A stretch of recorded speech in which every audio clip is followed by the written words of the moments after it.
Takut mati, takut pensiun, takut tak ada duit, takut susah, takut tak ada kerja, pergi ke dukun. Tak dukun, tolong aku. Dalam hati dukun tuh, aku udah lama juga minta tolong sama hantu ini, kata dia. Tak tolong lah pula sama dukun. Ilaha illallah Muhammadur Rasulullah. Tidak ada tempat minta tolong kepada kecuali hanya kepada dia. Itulah yang kita katakan 17 kali sehari semalam. Iyyaka na'budu wa iyyaka nasta'in.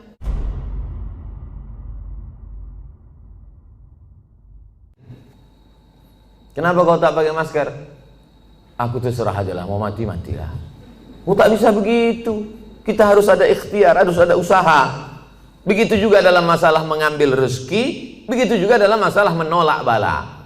Itu semua air minum yang di depan meja itu, di depan kami, di depan saya tadi, itu memang sudah diperuntukkan untuk saya. Air minum itu untuk saya, kue kotak itu untuk saya. Tapi karena saya tak ada usaha untuk membuka dan meminumnya, maka saya tak bisa ke mulut saya. Walaupun sudah diuntukkan untuk saya. Itu tentang masalah menarik rezeki. Begitu juga dengan menolak bala. Kalau tidak ada usaha ikhtiar dari kita, bawa sepeda motor kerja, dikunci stangnya. Habis itu beli pula gembok, kunci ban depan. Habis itu rantainya digembok pula. Kemudian ban belakang itu ikatkan ke pohon pinang. Pas pulang sore, diambil pencuri itu sama pokok-pokok pinangnya sekalian. Maka itu takdir. Itu takdir namanya. Beriman kepada takdir baik, takdir buruk. Tapi orangnya cengengesan, lalu kemudian tak tentu arah, entah bagaimana ceritanya, otaknya tak fokus, mau berangkat, ditinggalkannya kunci situ, naik dia ke atas, asik nelpon, iya betul, kiki, tinggal kunci. Habis itu turun ke bawah, lapor sama security, Pak security, motor saya tinggal hilang. Gimana keadaannya? Tadi saya tinggalkan kunci. Ah, mampuslah kau, kata dia. Kenapa? Berarti kurang usaha, tak ada ikhtiar. Itu yang diajarkan Nabi Muhammad SAW. Jadi ke suatu ketika seorang sahabat masuk ke dalam Masjid Nabawi. Ditanyanya Nabi, ya Rasulullah, itu ontaku di luar belum kutambatkan. Aqiluha wa atawakal am utliquha wa atawakal. Ku lepaskan aja begitu baru aku tawakal, atau ku tambatkan dulu ke pokok kurma baru bertawakal. Kata Nabi, kau ikatkan dulu, kau tambatkan dulu baru kau bertawakal. Sebetulnya itu pikiran sederhana saja. Cuman sahabat ini mau ngetes cemana sebetulnya ajaran Islam ini. Apakah perlu usaha atau tawakal saja? Kata Nabi, kau tambatkan dulu, kau ikatkan dulu, kau yakinkan dulu dia tak lari. Setelah itu barulah kau tawakal kepada Allah. Begitu dalam masalah mencari rezeki, begitu juga dalam masalah menolak bala. Wa iyyamsaskallahu bidurrin fala kashifa lahu illahu.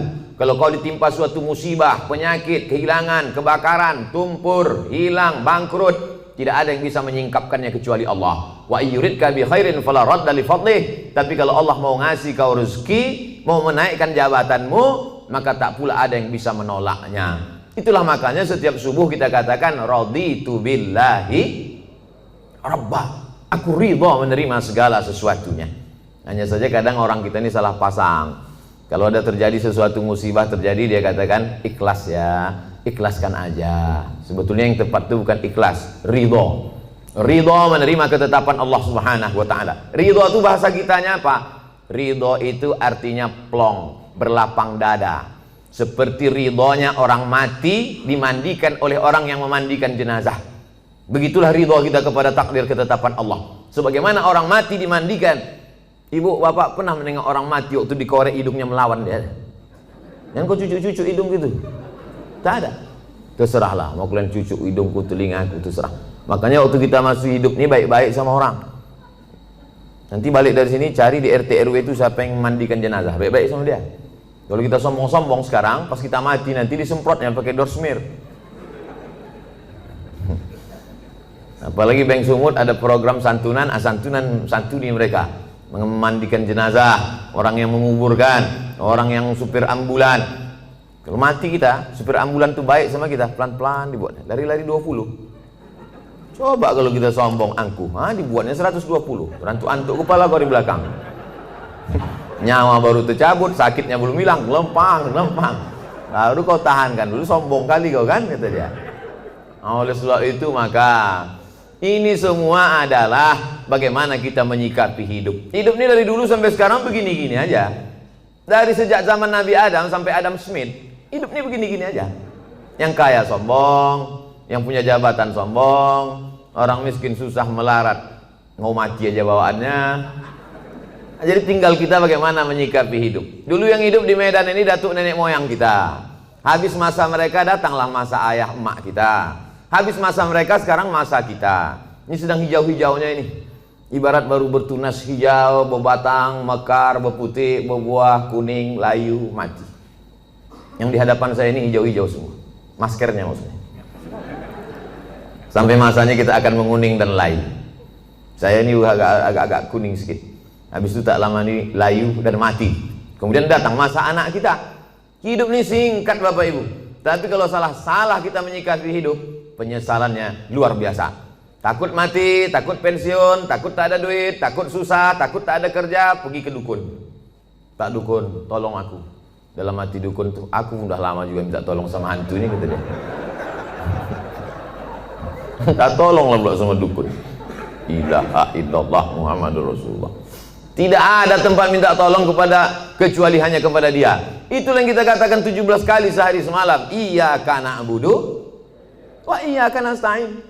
Iyyaka na'budu, hanya kepada Kau saja aku minta tolong. Iyyaka nasta'in, hanya kepada Engkau aku beribadah, kepada Engkau saja aku minta segala pertolongan. Makanya waktu subuh, sebelum terbit matahari, sebelum masuk kantor, sebelum kerja, itu dulu yang ditanamkan dalam diri. Tidak ada tempat minta tolong kecuali dia. Makanya ayatnya diatur oleh Nabi. Ayatnya tak boleh ganti-ganti. Ayatnya mesti itu, tak boleh tukar-tukar. Qabliyah subuh, rakaat pertama kuliah, rakaat kedua hanya dia saja. Waladdallin amin. Qul huwallahu ahad. Esa, tunggal tak berbilang. Minta hanya kepada dia. Allahus. Jangan ragu-ragu ucapannya. Allahus samad. Coba tengok terjemahannya. Allahus samad, hanya dia saja tempat bergantung. Jangan bergantung kepada kawan. Hari ini kawan, besok berubah menjadi lawan. Jangan bergantung dengan atasan. Besok masanya berganti atasan, berubah dengan yang lain. Jangan bergantung dengan siapapun. Ibu jangan terlalu bergantung dengan bapak. Nanti bapak itu kawin lagi, ibu stres. Provokator Ustaz ini. Enggak. Aku cuman beban ini sama-sama berat. Tapi kalau kita siap dengan tak siap itu beda. Kita tak siap menerima beban ini, akhirnya kita down, jatuh. Ini ada semen. Kita tanya dulu beratnya berapa? 1 sak. Yakinkan bahwa 1 sak itu 50 kilo. Sehingga ketika dia datang kita siap. Jangan kita tanya sama Ustaz, Ustaz, 1 sak zakat fitrah itu berapa? 3 kilo. Itu 1 sok. Disangkanya 3 kilo, pas ditimpa tumbang, jatuh, mati. Ya kalau mati langsung, kok setengah mati? Stroke 6 bulan? Berkulit-kulit mata, tak mati-mati.